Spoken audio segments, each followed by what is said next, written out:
Hey, welcome to another episode of The Wireless Way. I'm your host, Chris Whitaker, and I'm very grateful that you're here today. I know there's a lot you could be doing, and I'm also very grateful for my guest, David Ripner. He's my guest today, and he is from Frisco, Texas, or he lives in Frisco, Texas, I should say, which is a suburb of Dallas, originally hailing from Queens, New York. I'm sure we'll talk about that a little bit. He's been in the wireless industry for 30 years, working for multiple wireless carriers in business sales before starting the mobility marketplace 15 years ago. So he's got a great track record there. We're going to dig into that.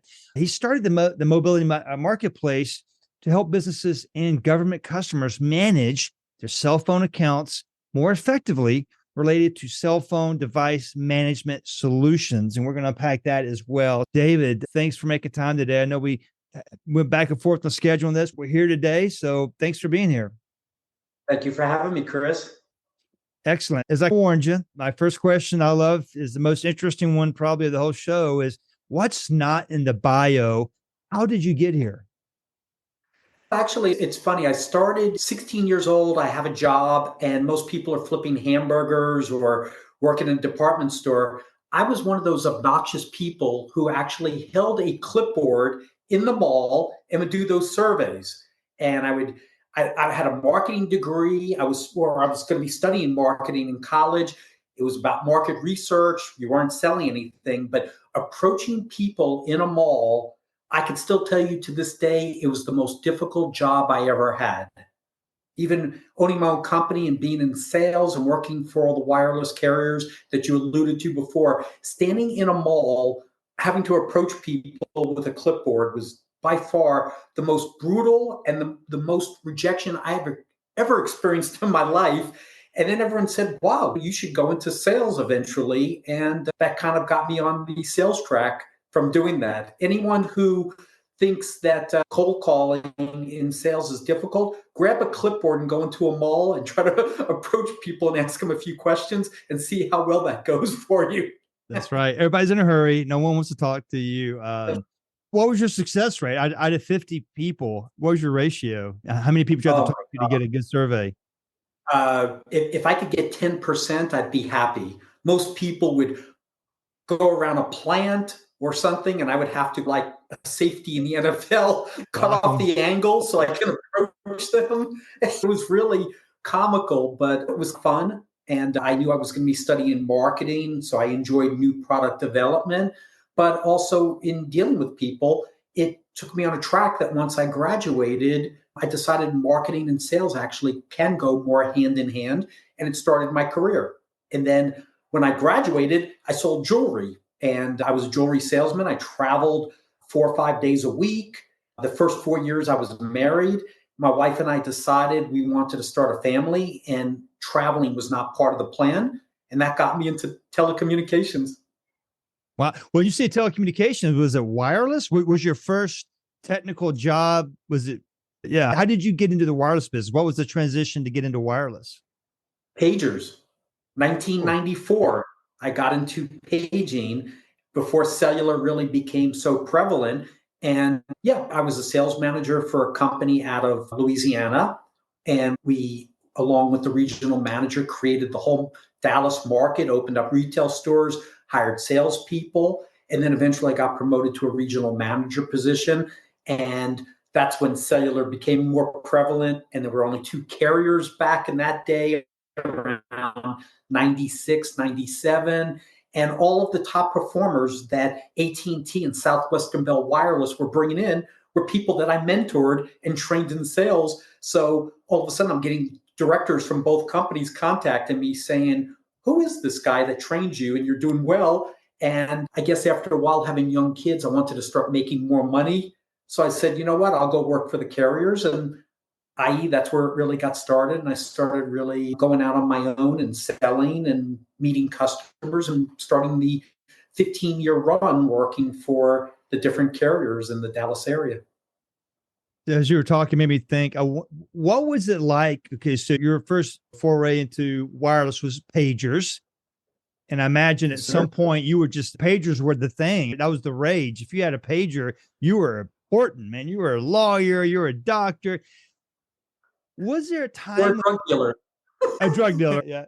Was there a Sorry. time where you go, yeah, that's true. That's true. Was there a time you're like, oh my God, these cell phones, they're going to cut into my pager business? Or did you look at cell phones as, hey, this is good for us? Did you know you're going to pivot into cell phones? Or did you see cell phones as a threat to your pager business at first? It really wasn't, because the rate plan charge, the cost per minute Oh, at that yeah. time when I first got in was 69 cents a minute. When I finally left, because we were a reseller for AT&T while I was running the paging division, soon after the rate plan started changing, and then the big plan as soon as Sprint and VoiceStream, which became T-Mobile, before it became prevalent, then that big 1,500-minute plan came out for $75, and people went wild over that. There's a reason why paging really doesn't exist anymore, because you can get airtime. If you're using your plan with unlimited, you're paying 1 cent a minute or less per se. So paging went away. But when I got into it, no, it was a complimentary piece, because you're That's paying an interesting $5 point. a month. Yeah. Is there Versus is there $80. anywhere pagers are still even a thing? Are pager businesses like gone kaput, or is there anybody out there still using pagers anywhere in the world? I have Do you very know? little dealings with it, but I do work with hospitals with what I do presently. And some still have pagers for the nurses, but not a whole lot anymore. Yeah, I haven't Paging's seen pretty it. much gone. The Yeah, cost per a cell phone is so inexpensive, the rate plans now, that why pay $5 or $6 if you could just get two-way communication for $25 or $35 a month? that's right. That's right. The value proposition. Yeah. Pre-show we were talking about your business, and you said something that how you define life cycle management is different than how others probably would define life cycle management. So I got to ask you, how do you define life cycle management, and how do you feel like it's different than others possibly? I'm in the cell phone business. I buy and sell smartphones and tablets. So when I see someone say cycle management on LinkedIn, I spend a lot of time on LinkedIn as a business owner, and they're saying, oh, yeah, life cycle management, they may mean in respect to managing desktop computers or something like that. For me, my core solution is providing reliable used devices for customers that break phones, whether it's consumers or businesses, and they need a replacement and they don't want to pay full cost through the wireless provider. So for me, life cycle and accounting, helping them with devices that we acquire through our buyback program, recycling buyback program, we're helping customers from a buying and selling capacity and putting those devices back out in the market after they're decommissioned by a company. Interesting. So tell me a little bit more about that. Where's the opportunity in this business? Why did you start this company? And what was the trigger? You said, hey, I'm onto something here. What did that look like? When I was a wireless salesperson, you really weren't doing buybacks. It really wasn't prevalent in the industry. I found an outside resource who would come into the accounts that I would bring over. A lot of cases, I was switching customers from Nextel. I sold a lot of construction accounts that were moving their phones over from Nextel. And they were like, what do I do with these devices? Now they have no value. And I found somebody who said, you know what? I'll give your customers free accessories if I can just take those old devices back. So I was able to barter a situation and bring value for something that had no value. And it really led to a lot of success I had. I was able to utilize that outside resource to help me take care and so-called life cycle my account. When they broke a phone, they needed a replacement, and it eliminated the need for them to pay full cost buying a phone through the employer that I had at the time. So they were able to get used phones for a fraction of the cost. It helped me manage my accounts effectively. And eventually, after 15 years of doing that, working with 4 different carriers, I started my own company to be that outside resource to help customers and these wireless salespeople or telecom expense management companies more effectively manage their accounts on an ongoing basis. Interesting. Now, going back to how you define it versus the others, you're right. I think, especially on LinkedIn, when you see someone talking about life cycle management, they're talking about the first half of the life, and you're talking about the second half of the life. Is that a fair There's a lot of summary? companies out there doing one half or the others. There's buyback companies, there's wholesalers out there reselling phones, but is there somebody who's actually doing both? I work with a customer, and when I introduce myself, they know everything I do. So In most cases, I'm introduced to a customer for the buyback opportunity where they want me to buy their old decommissioned devices. But once they know that I can also help them when they break a phone during their contract and maybe they don't have insurance or they don't want to pay that expensive monthly recurring, someone has 1,000 phones who could be spending $15 a month for insurance. Do the math there. You're spending a couple $100,000 a year for insurance, and maybe they don't have a high propensity to break phones, but when they need it, they could buy a used phone for a fraction of the cost that's fully functional. It makes a big difference. And they can buy it proactively so those phones are stored on the customer's shelf ahead of time. It's more of a proactive approach to account management rather than reactive, where that end user now doesn't have to wait to get a replacement. There's no end user downtime issues. There's no lost productivity in the field. Just a different approach, more strategic way to speak to a customer and find out what their specific needs are to try to help them from a financial bottom line, but also to improve their operational efficiencies. Interesting. It's funny. I mentioned corporate America, a lot of employees that are eligible to get a corporate owned device issued to them. Their expectation is I'm getting a brand new, latest and greatest, whatever phone, iPhone, Android, Samsung, whatever. So knowing that seems to be the status quo, that's what people expect, but clearly that's not always the case. What are some typical use cases for clients buying used phones and tablets? What are you seeing? What do they look like and how do they use them? And that's a great question. From a business perspective, it could be seed stock, which I alluded to before. So it's that proactive approach where they may want to put them on their shelf. In some cases, the wireless carriers offer better rate plans if you bring your own equipment. So some companies, instead of having to pay a monthly installment payment for that device, they may say, I'd rather have the cash outlay. I'm getting the phone for half the price of paying that full cost that they would pay off over a 3-year time period. So they may buy them up front and then save on a better rate plan per month. So there's a whole bunch of different strategies as the industry's changed.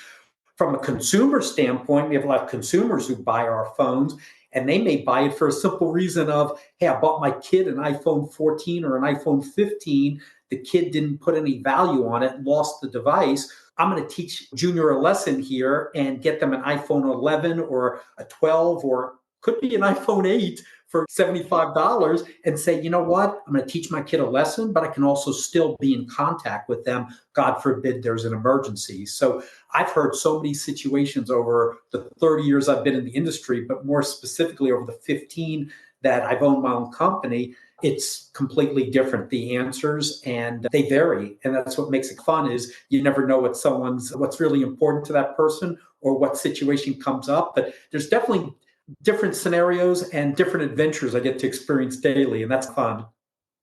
Yeah, I bet that's an interesting example there. Has there been any that really stood out? Is there any like really interesting kind of bizarre scenarios for use cases or anything stand out from the last 15 years?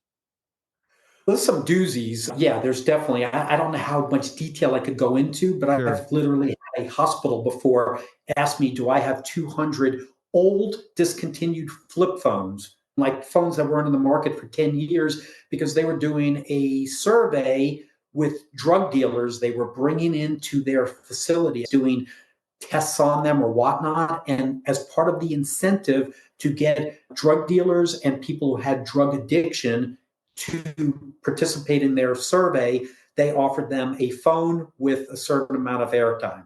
So that's one that has always stood out, going, someone's junk is someone else's jewelry, I guess, Yeah, whatever yeah. the term might be.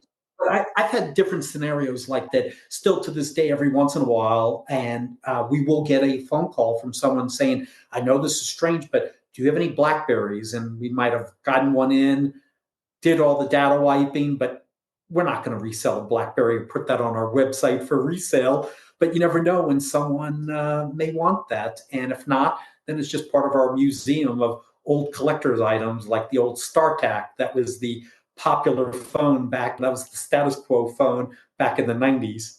For sure. Gosh. So when these used devices and you sell them to a client, how are they received? Are they packaged in a way that someone would expect? I mean, is it a nice box again, or is it what do people expect when they receive your shipments? Yeah, we put it in a nice box, nothing fancy. We try to keep our costs down. It's just in a nice white box, but more specifically, it's the steps that we take.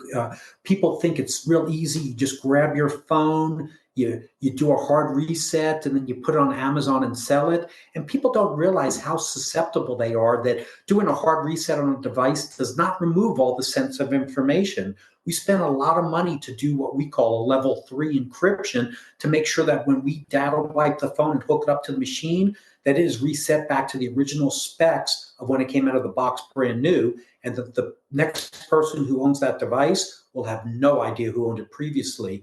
But there's specials on the news all the time, especially here in Dallas. I always see Fox news channel always does some type of broadcasting of how they show somebody and they cloud out the person's face and say, oh, yeah, I bought this phone from someone on Amazon. Look, here's all their credit card information, because these people have no idea of what's involved in fully data wiping the phones and not being susceptible to having your proprietary sensitive information being exposed. And What kind it's of just a information? misconception. What kind of information do you think is still on the phones? I have my own thoughts, but what are you seeing? When you receive phones, in fact, do you guys track that? If you receive a batch of used phones from someone and you go through your process, does your systems tell you, hey, yeah, this one still has all the iCloud information, it's got their wallet, their Apple Wallet information, their credit card information? What other kind of risk is there by not being aware of the proper way to wipe these devices for end of life? I always tell customers, especially when I'm working with large business customers and they're doing a large deployment and they're packing up 200, 300, sometimes thousands of phones and sending it back to us, I always tell them, don't waste your time inventorying the phones. Don't waste your time doing a hard reset on the device, because it doesn't do anything. Spend more time to package the phones so when you send it to us, it doesn't get banged up in transit. Because if you send me a phone that's in mint condition, UPS is not going to handle that package with care. And if it comes in and has scratches, I'm going to grade that phone cosmetically by how we receive it, not how it's sent. Every report that we send to a customer has a certificate showing that we fully data wiped that phone. Regarding the information on it, no, I'm running a legitimate business. I am a credible person. I'm not going in to find their credit card information, but I promise you, if they did a hard reset, we could pull it out if we wanted to. There's people who Wow. can do that. It's such a security breach. And I see it and I cringe for people because they have no idea that they just think a hard reset, it resets the phone back. Mm-mm, it That's doesn't. right. And that's why a lot of businesses and government agencies work with me, because they know first and foremost, it's about security. And then we want to try to give them as much money as we can based on the resale value of that particular device. And that's my business. That makes a lot of sense. Yeah, we talked a lot about cybersecurity and securing the network. Not enough people are thinking about securing the devices, and it's not even the network connectivity; it's the actual data on the devices. I Chris, want you to bring pivot. up a good point there. Okay, If you don't mind go interjecting, ahead. I see it on LinkedIn all the time. You see all the conversations about cybersecurity, mobile device management, Apple Business Manager, Samsung Knox, and customers, whether business or government customers, will spend a lot of money and attention to make sure that device is protected while it's being used. But sometimes it gets missed when it's decommissioned. You need to work with a company that's going to put a lot of money into making sure that device is secure and you will not have any issues down the line. And it gets missed sometimes. I see it all the time and throw my hands up and go, what about the decommissioned devices? You followed all these steps, but if you don't on the last one, then someone may get all that information and everything you did while the phone was in use was for naught. I'll tell you, I hope if you're listening and you're in a company environment, or you have the responsibility for inventory or security, or your customers have these concerns, you know who to call to get help with that. Pivoting just a little bit, 30 years in the industry, 15 years being your own business owner in this wireless business, you're in a great position to answer this question. How has the industry changed over that time? Wow, how much time do I have? Yeah, good, bad, and ugly. Yeah, give us a Cliff Note Yeah. version. They always told me when I first started in there, if you don't like change, you're in the wrong industry. It changes constantly. But more from my standpoint, from a device perspective, one, whether you're a consumer or most businesses now, you're basically now signing a 3-year contract with most of the carriers. Some are still doing 2, but you used to just get a handset. They would just give it to you, sign a 2-year contract. Now everything's changed where you're signing a contract and you're paying a monthly installment fee that I alluded to before over a 3-year contract. So one, you might not be getting as great of a deal as you used to because the subsidies aren't as aggressive. Some cases they are, sometimes they're not. But the contracts now used to be on the rate plan. It was tied to the mobile number that you had. Now your contract's tied to your device. So if you leave beforehand, whatever you owe on that installment payment on that device, you have to pay. So they offer great deals. The carriers, they don't charge you interest, or at least most of the times they don't. I'm not sure on that. That would probably be something I'd have to validate. But if it's a $700 phone over 36 months, you might be paying $20 a month or so, whatnot, over those 3 years. If you decide to leave after 6 months, guess what? You still have 30 more months that you're paying for pay. it. $20 and you're going to have to pay $600 to leave. Things have changed a lot from that standpoint. From a device perspective, the rate plans are way more aggressive, but now the device is a little bit different. And I suspect the European model, in most situations, the carriers over there, they don't provide phones. You go and buy the phone, you bring it to them, you get a good rate plan. And I knew it was going to come over here. And in the United States, it's similar to that. So when people, like you said, that the carriers sometimes will give you a better deal if you bring your own device. So when people come to you and say, I want to buy 1,000 iPhones, do you have funding or financing for that? Or do they mostly just buy them upfront, kind of a CapEx cost? Yeah, we'll do terms or a 30-day term on that. But most times I have an e-commerce site. Customers go to my website online and they view everything in real time and make purchases. So do I get that request for 1,000 phones? Sometimes not. More times than not, no. As they need them?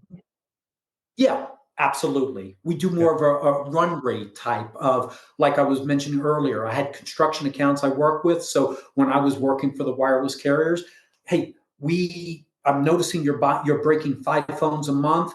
Let me bring in that outside resource. Maybe you want to get a 3-month supply and buy 15 phones. You're good for 3 months, and we could do it more on a proactive basis. So I like programs like that when I speak to a customer, because remember, all the phones that I get come from my buyback program. So consider me like a grocery store during the pandemic. If the grocer didn't buy the groceries, there was nothing on the shelf. The more phones I buy back, address all the security concerns and bring them in, data test them, then those go onto my website for resales. So if you went to my website right now and then went in an hour, it'll look different, what's available. Wow. And so that if you have a constant recurring challenge, the more you sell, the more you need to bring in, right? You have to keep that inventory flow going. Have you cracked that code, or is that sometimes it is what it is? One of the biggest headaches I go through. And it changed over the 15 years. At one time, it was more like before the market changed as much from a device perspective, we'd buy more phones than we had a resale model. Now it's a complete 180. The need for my devices, if I could buy back through companies and acquire 3,000 to 5,000 more devices, that would help me meet the demand that I have. Interesting. Because I put my devices through a lot of testing. We have a warranty on them. I mean, we stand behind our product, and that's very important to have out there, that people get nervous. You buy on Amazon, and I'm sure a lot of their devices are great, but then if there's a problem with one, you go through a little more of a step on there to get it resolved. And I can tell you, because we resell on Amazon too. So I know the experiences people have. So when you get in a batch of devices, you said you grade them. I mean, do you ever have devices that are like just not usable? Absolutely. We have a buyback list. It's all about setting expectations. So when we have a buyback list, we publish every month of the phones that have a value and how we grade them. There's a criteria, and then what we pay for each grading criteria. So someone can look and go, oh, these phones have scratches. We can expect this. We provide quotes, and then we bring them in. And really, we're bringing in the most popular devices, phones like a iPhone 6 and an iPhone 7. Yes, we'll cover all the security concerns for a customer. And a lot of large companies send them in and say, we got to get them out of here. We just need to address the security. But we know there's no resale value and they don't expect anything for it. Will I take 10,000 iPhone 7s? No, it's got to be blended with other phones that have value. You can actually make money. Otherwise, I'm going to lose money. It costs me a lot of money to ship these in and pay to data wipe them. And if there's no resale model, there's no profit. I'm losing money. But no, every order that I get for the most part has a blended deal of, we have some old iPhone 7s, we have Blackberries that have no value.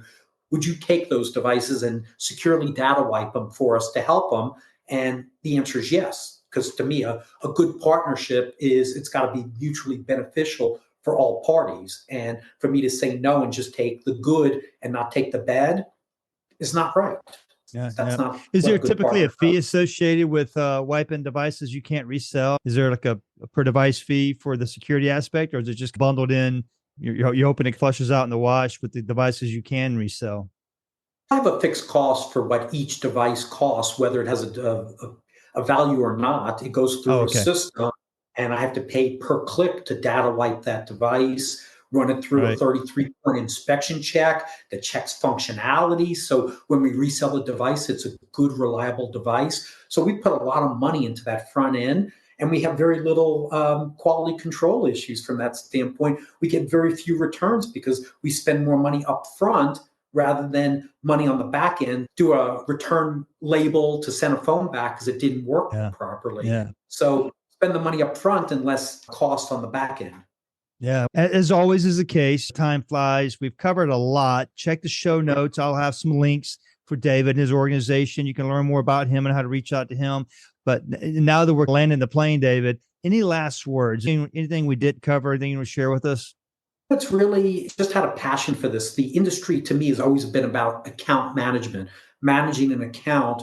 The network's important. You got to have coverage, but you really have to have good people out there to manage your account to make sure you're operationally efficient and your financial bottom line is being achieved, maximized to its fullest. So for me, it's just having fun. Someone reaches out to me, I'm going to ask questions. I'm going to try to help them. And my program, a lot of the success of my program is the fact that my customers told me said, we wish you would do this. And you know what? If it made sense to do it, why would I not do it? I could maybe make a little extra money. I don't gouge anyone. I make a little bit of profit. I do a lot of volume.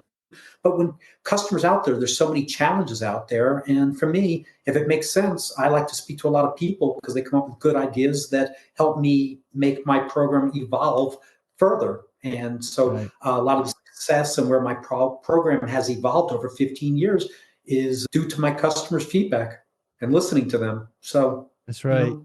Who was it? It wasn't Steve Jobs. One of those tech giants said, you learn more from that upset customer than a happy customer. You learn more. You want the feedback. Hey, what's making you upset? Let me fix that because I don't want you to be upset. Absolutely. David, man, thanks a lot for for this time. A lot of information laid out there. I appreciate you making time for us. Chris, I enjoyed it. Thank you for the invite. And if anyone sees this and wants to speak, I love speaking to people and trying to resolve problems. I like to put that S on my chest and try to be Superman if I can. I love it. And it is a rewarding feeling to solve business problems or even life problems with technology.